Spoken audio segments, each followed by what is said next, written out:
सुधीर्ष mega mind IAS में आपका स्वागत है।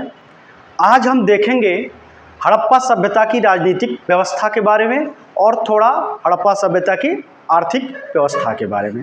प्रीवियस वीडियो में हमने देखा हड़प्पा सभ्यताओं की विशेषताओं में हड़प्पा सभ्यता का नगर निर्माण योजना और सामाजिक व्यवस्था के बारे में। आज हम देखेंगे हड़प्पा सभ्यता की राजनीतिक व्यवस्था। हड़प्पा सभ्यता की राजनीतिक व्यवस्था को लेकर विद्वानों में मतभेद है। क्योंकि आप जानते ही हैं हड़प्पा लिपि आज तक पढ़ी नहीं गई है, इसलिए स्पष्टता कुछ भी कहना संभव नहीं है।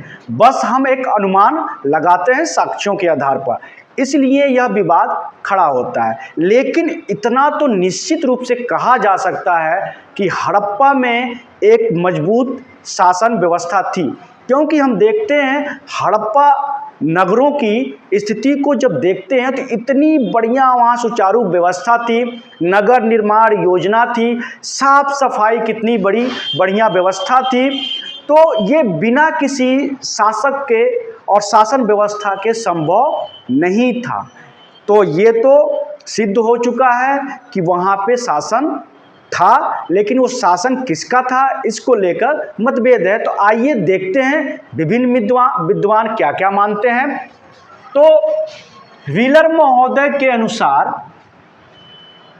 हड़प्पा सभ्यता में जनतंत्रात्मक व्यवस्था थी, लेकिन अन्य इतिहासकार इससे सहमत नहीं है कि अगर वहाँ जनतंत्रात्मक व्यवस्था होती तो हम शहरों का विभाजन नहीं देखते। और सबसे बड़ी बात, पश्चिमी भाग ऊंचे चबूतरे पे नहीं होते।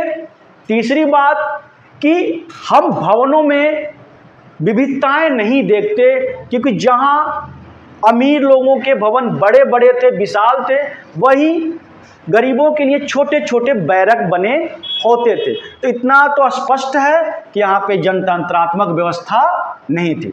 अब एक अन्य इतिहासकार हैं पिग्गट महोदय, उनका मानना था कि मिस्र और मेसोपोटामिया की तरह यहाँ भी धार्मिक व्यवस्था थी, शासन व्यवस्था थी, और संभवतः यहाँ पे पुरोहितों के हाथों में शासन व्यवस्था थी। लेकिन इतिहासकार इनसे भी सहमत नहीं है, क्योंकि हम देखते हैं कि हड़प्पा सभ्यता के लोगों ने भव्यता के स्थान पर उपयोगिता का बल दिया नगर निर्माण के क्षेत्र में, और जो उनके हथियार प्राप्त हुए हैं वो आक्रामक से ज़्यादा सुरक्षात्मक हैं।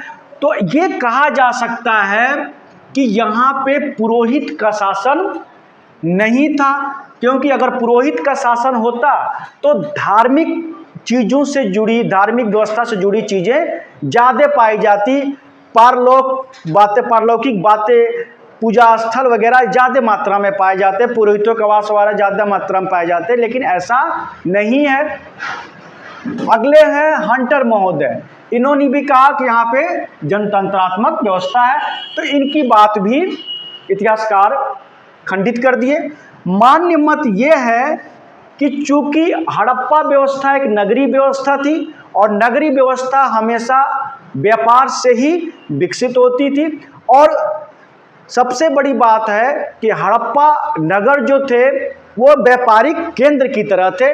तो यह स्पष्ट रूप से कहा जा सकता है कि यहाँ व्यापारियों का शासन था। तो ये मान्य मत यही है, अगर एग्जाम में आए तो आप यही लगाइएगा। अब हम देखते हैं हड़प्पा सभ्यता की आर्थिक व्यवस्था। तो यहाँ मैं एक बात स्पष्ट कर देना चाहता हूँ कि 19वीं शताब्दी से पहले और ऋग्वैदिक काल के बीच में, ऋग्वैदिक काल से लेकर और 21वीं शताब्दी से पहले भारत की अर्थव्यवस्था हमेशा कृषि पर ही निर्भर रही है। प्रथम पेशा लोगों का कृषि ही रहा है। तो हड़प्पा सभ्यता भी अर्थव्यवस्था किस पे आधारित थी? कृषि पर, और कृषि अधिशेष ने ही हड़प्पा सभ्यता के व्यापार को बढ़ावा दिया, और फिर उस व्यापार से हड़प्पा सभ्यता के नगरों का विकास हुआ।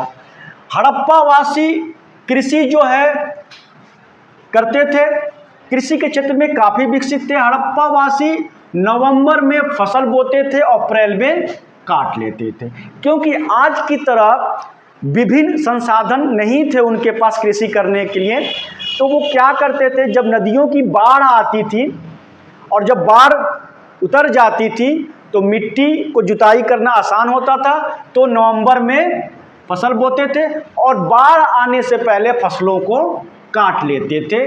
तो यह एक उनकी वैज्ञानिक और तकनीकी सोच को दिखाता है और मौसम के बारे में जानकारी को दिखाता है। हड़प्पा सभ्यता के लोग लकड़ी का हल का प्रयोग करते थे, ध्यान रखिएगा, मिट्टी और लकड़ी का हल का प्रयोग करते थे। अभी लोहे की खोज नहीं हुई है, लोहे की खोज होती है 1000 ईस्वी के ईसा पूर्व के आसपास, तो अभी तक ये लकड़ी का हलों का प्रयोग है, जिसका साक्ष्य कालीबंगा से भी मिला है। हड़प्पावासी 9 प्रकार की फसलें बोते थे, जिसमें गेहूं, चावल, जौ, तरबूज, खरबूज आदि फसलें होती थी, मटर।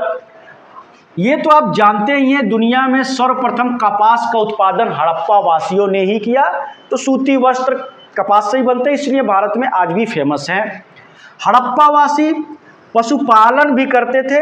उन हड़प्पा वासियों के बीच कुबड़ वाला सांड काफ़ी पवित्र माना जाता था। लेकिन एक विशेष बात यह है कि हड़प्पा के किसी भी स्थल से गाय का साक्ष्य नहीं मिला है, यहाँ तक कि किसी भी आकृति पर गाय का साक्ष्य नहीं मिला है। संभवतः गाय तो होगी, संभवतः गाय के बारे में हड़प्पा वासियों को नॉलेज नहीं होगा। और गुजरात के लोग हाथी पालते थे, तो हाथी भी पालते थे, कुत्ता, बिल्ली, हाथी वगैरह, ऊँट वगैरह हड़प्पा वासी पालते थे, घोड़े वगैरह। सुरकोटदा से घोड़े के साक्ष्य मिले हड्डी के। ये वीडियो लंबा हो जाएगा, इसलिए हमने अब नेक्स्ट आर्थिक व्यवस्था पे बातें अगले क्लास में करेंगे। बने रहिए हमारे चैनल सुधीर्ष मेगा माइंड IAS में। Thank you very much, have a nice day.